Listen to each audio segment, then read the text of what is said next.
Hello my dear students. रजे today date ही 2 नवंबर, डे मंडे है। Business organisation and management principle यानी कि BOMP ਦਾ ਆਪਾਂ ਨੈਕਸਟ ਚੈਪਟਰ ਸਟਾਰਟ ਕਰਨ ਲੱਗੇ ਹਾਂ। ਚੈਪਟਰ ਦਾ ਨਾਮ ਹੈਗਾ ਜੀ government and business. Government and business ਦੇ ਵਿੱਚ ਦੇਖੋ ਬਹੁਤ ਗਹਿਰਾ ਸੰਬੰਧ ਹੈਗਾ। ਠੀਕ ਹੈ, ਬਿਜ਼ਨਸ ਫਰਮ ਜਦੋਂ ਵੀ ਚਲਾਉਂਦੇ ਨੇ ਉਹ ਗਵਰਨਮੈਂਟ ਦੇ ਅਨੁਸਾਰ ਚਲਾਉਣੀਆਂ ਪੈਂਦੀਆਂ ਨੇ। ਕਿਉਂ? ਕਿਉਂਕਿ ਗਵਰਨਮੈਂਟ ਅਤੇ ਬਿਜ਼ਨਸ ਇੱਕ ਦੂਜੇ ਨਾਲ ਇੰਟਰ ਰਿਲੇਟਡ ਨੇ। ਇੰਟਰ ਰਿਲੇਟਡ ਦਾ ਮਤਲਬ ਇੱਕ ਦੂਜੇ ਨਾਲ ਜੁੜੇ ਹੋਏ ਨੇ।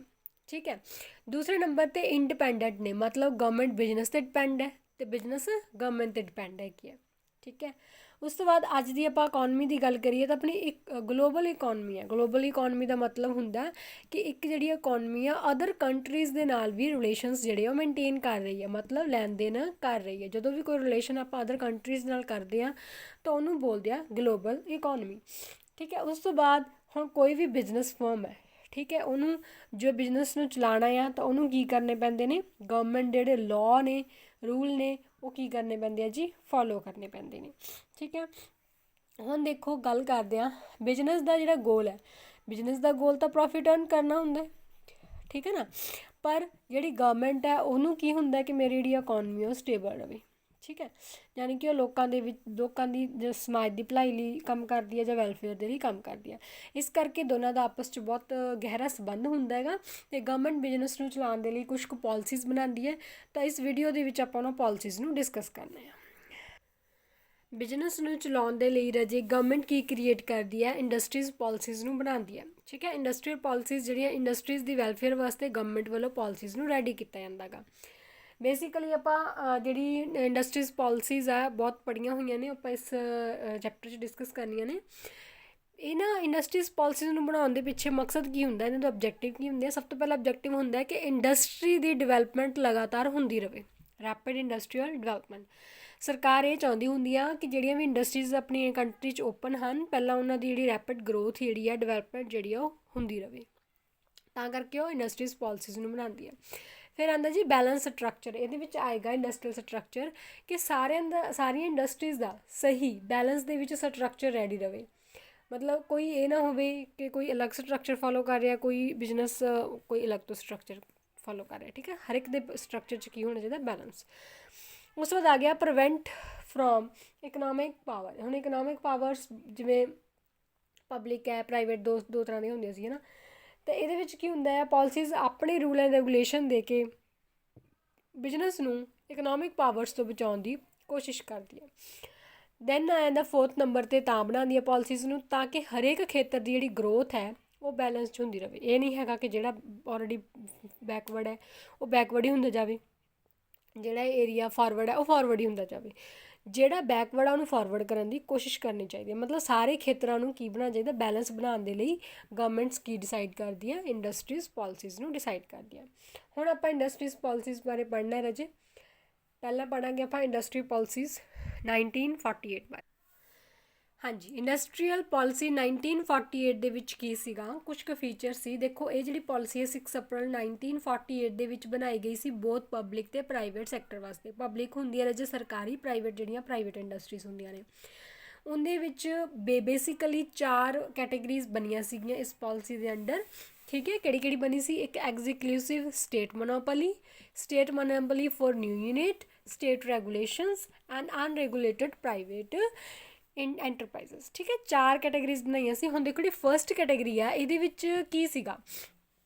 ਸਟੇਟ ਜਿਹੜੀ ਗਵਰਨਮੈਂਟ ਸੀ ਉਹਦੀ ਮੋਨੋਪੋਲੀ ਨੂੰ ਕੀ ਕਰ ਦਿੱਤਾ ਗਿਆ ਸੀਗਾ? ਘਟਾ ਦਿੱਤਾ ਗਿਆ ਸੀਗਾ। ਮਤਲਬ ਜਿਹੜੀਆਂ ਇੰਡਸਟਰੀਜ਼ ਆਰਮਸ ਯਾਨੀ ਕਿ ਹਥਿਆਰ ਵਗੈਰਾ ਬਣਾਉਣ ਦਾ ਕੰਮ ਕਰਦੀਆਂ ਸੀਗੀਆਂ, ਠੀਕ ਹੈ, ਜਾਂ ਆਟੋਮਿਕ ਐਨਰਜੀ ਬਣਾਉਣ ਦਾ ਕੰਮ ਕਰਦੀਆਂ ਸੀਗੀਆਂ, ਠੀਕ ਹੈ, ਜਾਂ ਰੇਲਵੇਜ਼ ਹੋ ਗਿਆ, ਇਹਨਾਂ ਦੇ ਵਿੱਚ ਸਟੇਟ ਗਵਰਨਮੈਂਟ ਦਾ ਜਿਹੜਾ ਕੰਟਰੋਲ ਆ ਘੱਟ ਕਰ ਦਿੱਤਾ ਗਿਆ। ਇਹਨਾਂ ਦੇ ਵਿੱਚ ਕਿਹਦਾ ਕਹਿੰਦੇ ਕੰਟਰੋਲ ਰਹੇਗਾ? ਸੈਂਟਰਲ ਗਵਰਨਮੈਂਟ ਦਾ ਕੰਟਰੋਲ ਰਹੇਗਾ। ਇੱਕ ਤਾਂ ਇਹ ਚੇਂਜਸ ਆਇਆ। ਆਪਾਂ ਚੇਂਜਸ ਗੱਲ ਕਰ ਰਹੇ ਹਾਂ 1948 ਵਾਲੀ ਪੋਲਿਸੀਜ਼ ਦੀਆਂ ਆਫਟਰ ਇੰਡੀਪੈਂਡੈਂਸ। ਠੀਕ ਹੈ, ਪਹਿਲੀ ਪਤਾ ਲੱਗ ਗਈ ਜੀ, ਜਿਹਦੇ ਵਿੱਚ ਸਟੇਟ ਲੈਵਲ ਦਾ ਜਿਹੜਾ ਕੰਟਰੋਲ ਆ ਘਟਾ ਦਿੱਤਾ ਗਿਆ, ਸੈਂਟਰਲ ਦਾ ਵਧਾ ਦਿੱਤਾ ਗਿਆ। ਹਥਿਆਰ ਵਾਲੀ, ਆਟੋਮਿਕ ਤੇ ਰੇਲਵੇ, ਇਹ ਤਿੰਨੋਂ ਇੰਡਸਟਰੀਜ਼ ਦੇ ਵਿੱਚ ਕਿਹਦਾ ਕਹਿੰਦੇ ਕੰਟਰੋਲ ਰਹੇਗਾ? ਸੈਂਟਰਲ ਦਾ। ਸਟੇਟ ਦੇ ਵਿੱਚ ਸਟੇਟ ਲੈਵਲ 'ਤੇ ਕਿਹਦਾ ਕੰਟਰੋਲ ਰਹੇਗਾ? ਬੇਸਿਕਲੀ ਜਿਹੜੇ ਕੋਲ ਹੈ, ਆਇਰਨ ਹੈ, ਸਟੀਲ ਹੈ, ਏਅਰਕ੍ਰਾਫਟ ਹੈ, ਸ਼ਿਪਿੰਗ ਹੈ, ਟੈਲੀਫੋਨ ਹੈ, ਟੈਲੀਗ੍ਰਾਮ ਹੈ, ਵਾਇਰਲੈਸ ਕੋਈ ਆਡੀਓ ਜਿਵੇਂ ਰੇਡੀਓ ਵਗੈਰਾ ਹੈਗਾ, ਕੋਈ ਮਿਨਰਲ ਆਇਲਸ ਵਗੈਰਾ ਨੇ, ਉਹਦੇ ਉੱਤੇ ਸਟੇਟ ਗਵਰਨਮੈਂਟ ਦਾ ਕੰਟਰੋਲ ਰਹੇਗਾ। ਠੀਕ ਹੈ। ਉਸ ਤੋਂ ਬਾਅਦ ਆ ਗਿਆ ਸਟੇਟ ਰੈਗੂਲੇਸ਼ਨਸ। ਇਹਦੇ ਵਿੱਚ ਕੀ ਸੀਗਾ ਕਿ ਜਿਵੇਂ ਮਸ਼ੀਨਸ ਦੇ ਟੂਲਸ ਆ ਗਏ, ਕੈਮੀਕਲ ਆ ਗਏ, ਫਰਟੀਲਾਈਜ਼ਰਸ ਆ ਗਏ, ਠੀਕ ਹੈ, ਕੋਈ ਰਬੜ ਮੈਨੂਫੈਕਚਰ ਆ ਗਿਆ, ਸੀਮੈਂਟ ਆ ਗਿਆ, ਪੇਪਰ ਆ ਗਏ, ਉਹ ਸਾਰੇ ਕਿਹੜੀ ਕੈਟਾਗਰੀ 'ਚ ਆਉਣਗੇ? ਸਟੇਟ ਰੈਗੂਲੇਸ਼ਨ ਦੀ ਕੈਟਾਗਰੀ 'ਚ ਪਾਏ ਗਏ ਸੀ। ਉਸ ਤੋਂ ਬਾਅਦ ਆ ਗਿਆ ਅਨਰੈਗੂਲੇਟਡ ਪ੍ਰਾਈਵੇਟ ਐਂਟਰਪ੍ਰਾਈਜ਼ਸ। ਅਨਰੈਗੂਲੇਟਡ ਪ੍ਰਾਈਵੇਟ ਐਂਟਰਪ੍ਰਾਈਜ਼ਸ ਦੇ ਵਿੱਚ ਅਜੇ ਉਹ ਇੰਡਸਟਰੀਜ਼ ਪਾਈਆਂ ਗਈਆਂ ਸੀਗੀਆਂ ਜਿਹੜੀਆਂ ਪ੍ਰਾਈਵੇਟ ਸੀ, ਇੰਡੀਵਿਜੂਅਲ ਸੀ ਜਾਂ ਕੋਆਪਰੇਟਿਵ ਸੀਗੀਆਂ। ਮਤਲਬ ਕਿ ਇੰਡਸਟਰੀ ਪਾਲਿਸੀ 1948 ਦੇ ਅੰਦਰ ਆਪਣੇ ਕੋਲ 4 ਕੈਟਾਗਰੀਜ਼ ਜਿਹੜੀਆਂ ਗਵਰਨਮੈਂਟ ਨੇ ਡਿਫਾਈਨ ਕੀਤੀਆਂ ਸੀਗੀਆਂ। ਨੈਕਸਟ ਪਾਲਿਸੀ ਹੈਗੀ ਰਾਜੇ ਇੰਡਸਟਰੀਅਲ ਪਾਲਿਸੀ 1956। ਠੀਕ ਹੈ ਜੀ, 1956 ਦੇ ਵਿੱਚ ਇਹ ਵਾਲੀ ਇੰਡਸਟਰੀਅਲ ਪਾਲਿਸੀ ਗਵਰਨਮੈਂਟ ਵੱਲੋਂ ਰੈਡੀ ਕੀਤੀ ਗਈ ਸੀਗੀ। ਤਾਂ ਇਹਦੇ ਵਿੱਚ ਸਭ ਤੋਂ ਪਹਿਲਾ ਪੁਆਇੰਟ ਆਏਗਾ ਜੀ ਆਬਜੈਕਟਿਵ। ਉਦੇਸ਼ ਕੀ ਸੀ ਇਸ ਇੰਡਸਟਰੀ ਪਾਲਿਸੀ ਨੂੰ ਬਣਾਉਣ ਦੇ ਵਿੱਚ? ਇਹ ਚਾਹੁੰਦੇ ਸੀਗੇ ਕਿ ਇੰਡਸਟਰੀਲਾਈਜੇਸ਼ਨ ਦੇ ਵਿੱਚ ਸਪੀਡ ਆਵੇ, ਮਤਲਬ ਇਹਨਾਂ ਦੀ ਇਕਨੋਮਿਕ ਗਰੋਥ ਜਿਹੜੀ ਹੈ ਜਲਦੀ ਤੋਂ ਜਲਦੀ ਹੋਵੇ।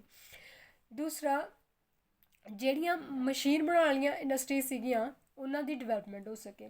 ਤੀਸਰਾ, ਇਹ ਚਾਹੁੰਦੇ ਸੀਗੇ ਕਿ ਜਿਹੜੇ ਕੋਆਪਰੇਟਿਵ ਸੈਕਟਰਸ ਨੇ ਉਹ ਵੱਧ ਤੋਂ ਵੱਧ ਬਿਲਡਅਪ ਹੋਣ ਤਾਂ ਕਿ ਇਕੋਨਮੀ ਦੀ ਜਿਹੜੀ ਡਿਵੈਲਪਮੈਂਟ ਆ ਹੁੰਦੀ ਰਹੇ। ਉਸ ਤੋਂ ਬਾਅਦ ਇਹਨਾਂ ਨੇ ਜਿਹੜਾ ਪ੍ਰਾਈਵੇਟ ਮੋਨੋਪੋਲੀਜ਼ ਸੀਗੀਆਂ ਉਹਨੂੰ ਖ਼ਤਮ ਕਰਨ ਵਾਸਤੇ ਇਹ ਵਾਲੀ ਪਾਲਿਸੀਜ਼ ਜਿਹੜੀ ਆ ਉਹ ਬਣਾਈ ਗਈ ਸੀਗੀ। ਸੈਕਿੰਡ ਫੀਚਰ ਆਉਂਦਾ ਇਸ policy the 3-fold classification of industries. ਇਸ ਪਾਲਿਸੀਜ਼ ਨੇ ਇੰਡਸਟਰੀਜ਼ ਨੂੰ 3 ਪਾਰਟਸ 'ਚ ਡਿਵਾਈਡ ਕਰਤਾ ਸੀਗਾ। ਪਹਿਲੀ ਕੈਟੇਗਰੀ ਦੇ ਵਿੱਚ ਰਾਜੇ 17 ਉਹ ਇੰਡਸਟਰੀਜ਼ ਆਈਆਂ ਸੀ ਜਿਹਦੇ ਵਿੱਚ ਸਟੇਟ ਲੈਵਲ ਦਾ ਜਿਹੜਾ ਕੰਟਰੋਲ ਹੈ ਉਹਨੂੰ ਘਟਾ ਦਿੱਤਾ ਗਿਆ ਸੀਗਾ। ਉਹਨਾਂ 'ਤੇ ਕਿਹੜਾ ਕੰਟਰੋਲ ਰਹਿਣਾ ਸੀਗਾ? ਕਹਿੰਦੇ ਸੈਂਟਰਲ ਗਵਰਨਮੈਂਟ ਦਾ ਖੁਦ ਦਾ ਕੰਟਰੋਲ ਰਹੇਗਾ। ਠੀਕ ਹੈ। 12 ਇੰਡਸਟਰੀਜ਼ ਅਜਿਹੀਆਂ ਡਿਫਾਈਨ ਕਰ ਦਿੱਤੀਆਂ ਗਈਆਂ ਸੀਗੀਆਂ ਜਿਹਦੇ ਵਿੱਚ ਕਹਿੰਦੇ ਉਹ ਕਿਹੜੀ ਗਵਰਨਮੈਂਟ ਦਾ ਕੰਟਰੋਲ ਰਹੇਗਾ? ਸਟੇਟ ਗਵਰਨਮੈਂਟ ਦਾ ਕੰਟਰੋਲ ਰਹੇਗਾ। ਇਹਨਾਂ 29 ਇੰਡਸਟਰੀਜ਼ ਤੋਂ ਇਲਾਵਾ ਜਿੰਨੀਆਂ ਵੀ ਬਾਕੀ ਇੰਡਸਟਰੀਜ਼ ਬਚ ਗਈਆਂ ਸੀਗੀਆਂ ਉਹਨਾਂ ਨੂੰ ਕੀ ਬਣਾ ਦਿੱਤਾ ਗਿਆ ਸੀਗਾ? ਪ੍ਰਾਈਵੇਟ ਕਰ ਦਿੱਤਾ ਗਿਆ ਸੀਗਾ। ਠੀਕ ਹੈ ਜੀ। ਹੁਣ ਇਹਨਾਂ 17 ਦੇ ਵਿੱਚੋਂ ਮੈਂ ਕੁਛ ਕੁ ਦੇ ਨਾਮ ਬੋਲਦੀ ਹਾਂ ਰਾਜੇ, ਕਿਹੜੇ ਕਿਹੜੇ ਨੇ। 17 ਇੰਡਸਟਰੀਜ਼ ਦੇ ਵਿੱਚ ਜਿਵੇਂ ਆਪਣੇ ਕੋਲ ਆਹੀ ਹਥਿਆਰ ਵਾਲੀ ਆ ਗਈ ਸੀਗੀ, ਐਟੋਮਿਕ ਐਨਰਜੀ ਵਾਲੀ, iron and steel, heavy machinery, ਕੋਲ, ਰੇਲਵੇ ਹੋ ਗਿਆ, ਟੈਲੀਫੋਨ, ਸ਼ਿਪ ਬਿਲਡਿੰਗ, ਠੀਕ ਹੈ, ਇਲੈਕਟ੍ਰੀਸਿਟੀ ਵਗੈਰਾ, ਇਹ ਸਾਰੇ ਗਵਰਨਮੈਂਟ ਯਾਨੀ ਕਿ ਸੈਂਟਰਲ ਗਵਰਨਮੈਂਟ ਕਹਿੰਦੀ ਸਾਡੇ ਅੰਡਰ ਰਹਿਣਗੇ ਇੰਡਸਟਰੀਜ਼। ਜਿਹੜੀਆਂ 12 ਇੰਡਸਟਰੀਜ਼ ਸੀਗੀਆਂ ਰਾਜੇ ਉਹਦੇ ਵਿੱਚ ਜਿਵੇਂ ਅਲੋਏ ਆ ਗਏ, ਮਸ਼ੀਨ ਦੇ ਟੂਲ ਆ ਗਏ, ਕੈਮੀਕਲਸ ਆ ਗਏ, ਰੋਡ ਟਰਾਂਸਪੋਰਟ ਵਗੈਰਾ ਇੰਡਸਟਰੀਜ਼ ਆ ਗਈਆਂ। ਇਹਦੇ 'ਤੇ ਕਿਹੜੀ ਗਵਰਨਮੈਂਟ ਦਾ ਕੰਟਰੋਲ ਕਹਿੰਦੇ ਰਹੇਗਾ? ਸਟੇਟ ਗਵਰਨਮੈਂਟ ਦਾ ਕੰਟਰੋਲ ਰਹੇਗਾ। ਇਹਨਾਂ ਦੋਨਾਂ ਨੂੰ ਛੱਡ ਕੇ ਜਿਹੜੀਆਂ ਬਾਕੀ ਇੰਡਸਟਰੀਜ਼ ਬਚ ਗਈਆਂ ਸੀ ਉਹਨਾਂ ਸਾਰੀਆਂ ਇੰਡਸਟਰੀਜ਼ ਨੂੰ ਕੀ ਕਰਤਾ ਗਿਆ ਸੀਗਾ? ਪ੍ਰਾਈਵੇਟ ਕਰ ਦਿੱਤਾ ਗਿਆ ਸੀਗਾ। ਉਸ ਤੋਂ ਬਾਅਦ ਅਗਲਾ ਫੀਚਰ ਆਉਂਦਾ ਹੈ ਕਿ ਇੰਟਰਡਿਪੈਂਡੈਂਸ ਐਂਡ ਕੋਆਪਰੇਸ਼ਨ ਬਿਟਵੀਨ ਸੈਕਟਰਸ। ਹੁਣ ਸੈਕਟਰ ਆਪਣੇ ਕੋਲ 2 ਹੀ ਸੀਗੇ, ਪਬਲਿਕ ਐਂਡ ਪ੍ਰਾਈਵੇਟ। ਠੀਕ ਹੈ ਨਾ। ਪਬਲਿਕ ਐਂਡ ਪ੍ਰਾਈਵੇਟ ਦੇ ਵਿੱਚ ਇੱਕ ਦੂਜੇ ਤੋਂ ਡਿਪੈਂਡ ਰਹਿਣ, ਠੀਕ ਹੈ, ਪਲੱਸ ਉਹਨਾਂ 'ਚ ਆਪਸ 'ਚ ਤਾਲਮੇਲ ਬਣਿਆ ਰਹੇ। ਇਹ ਮੇਨ ਮਕਸਦ ਸੀਗਾ ਇਸ ਪਾਲਿਸੀਜ਼ ਨੂੰ ਬਣਾਉਣ ਦਾ। ਉਸ ਤੋਂ ਬਾਅਦ ਹੈਗਾ ਰੋਲ ਆਫ SSI ਮਤਲਬ small scale industries. Small scale industries ਜਿਹੜੀਆਂ ਬਹੁਤ ਛੋਟੀਆਂ ਇੰਡਸਟਰੀਜ਼ ਸੀਗੀਆਂ, ਠੀਕ ਹੈ, ਉਹਨਾਂ ਨੂੰ ਸਹੀ ਤਰੀਕੇ ਦੇ ਜਿਵੇਂ ਰॉ ਮਟੀਰੀਅਲ ਡਿਸਟਰੀਬਿਊਟ ਕਰਵਾਉਣਾ, ਠੀਕ ਹੈ, ਉਹਨਾਂ ਨੂੰ ਐਡਵਾਂਟੇਜਸ ਦੇਣਾ, ਉਹਨਾਂ ਨੂੰ ਕੋਈ ਫਾਈਨੈਂਸ਼ੀਅਲੀ ਹੈਲਪ ਦੇਣਾ, ਇਹ ਸਾਰੀਆਂ ਫੈਸਿਲਿਟੀਜ਼ ਜਿਹੜੀਆਂ ਨੇ ਇਸ ਪਾਲਿਸੀਜ਼ ਦੇ ਵਿੱਚ ਦੱਸੀਆਂ ਗਈਆਂ ਸੀਗੀਆਂ।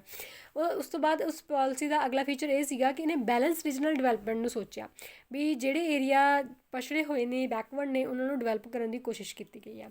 ਉਸ ਤੋਂ ਬਾਅਦ ਪਰਸੋਨਲ ਦਾ ਮਤਲਬ ਵੈਸੇ ਤਾਂ ਇੰਪਲੋਈਜ਼ ਹੁੰਦਾ, ਹਿਊਮਨਸ ਹੁੰਦੇ ਨੇ ਜਿਨ੍ਹਾਂ ਨੇ ਕੰਮ ਕਰਨਾ ਹੁੰਦਾ ਇੰਡਸਟਰੀਜ਼ ਦੇ ਵਿੱਚ, ਤਾਂ ਉਹਨਾਂ ਨੂੰ ਲੈ ਕੇ ਵੀ ਇਸ ਪਾਲਿਸੀਜ਼ ਨੇ ਕੁਛ ਕੁ ਆਪਣੇ ਰੂਲਸ ਐਂਡ ਰੈਗੂਲੇਸ਼ਨਸ ਜਿਹੜੇ ਨੇ ਉਹ ਬਣਾਏ ਸੀਗੇ।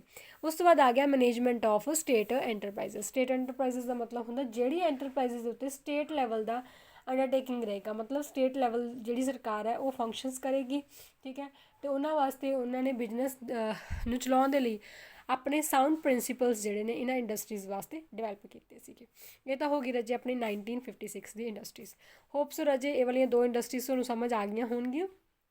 ਠੀਕ ਹੈ। ਬਾਕੀ ਆਪਾਂ ਨੈਕਸਟ ਕੱਲ੍ਹ ਕਰਾਂਗੇ। ਥੈਂਕ ਯੂ ਰਾਜੇ।